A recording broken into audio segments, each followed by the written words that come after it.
Assalomu alaykum, qadrli obunachilarimiz. Biz bugun yengilgina mastava tayyorlashni boshlaymiz. Sizlarga buning uchun hamma narsani biz to'g'rab oldik. Kartoshka, piyoz, mosh, guruch va chorva yog'idan ishlatamiz. Hamma chorva yog'larini to'g'rab olamiz. Keraklicha qizib turgan o'qmani ustidan tashlaymiz.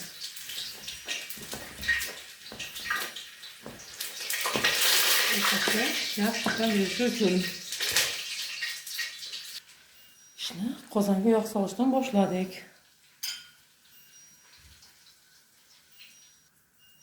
Biz o'sha chorva yog'imizni oq yog'ning ustidan qo'ydik va u erib tayyor bo'lguncha moshlarimizni bir ko'zdan kechirib chiqamiz.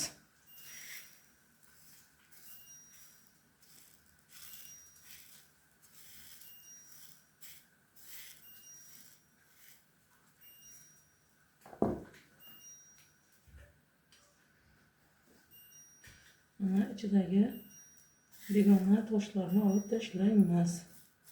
Guruchimiz, moshimiz hamisha toza bo'lishi kerak.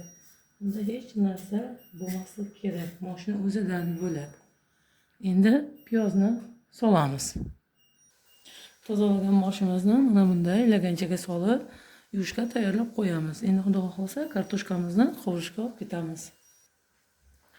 Bizlarga обязательно mana bunday tomat kerak bo'ladi. Hamisha biz mana bundan ishlatamiz.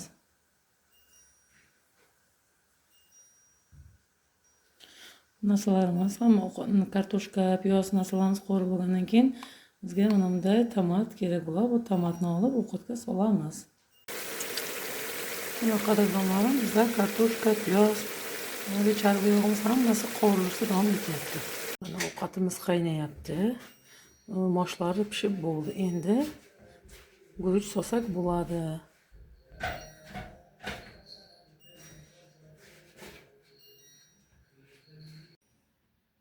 Mana qadrdonlarimiz, ovqatimiz ham tayyor.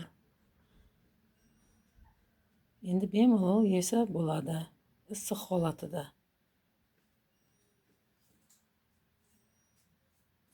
Marhamat. Sizlar ham tayyorlab ko'ring.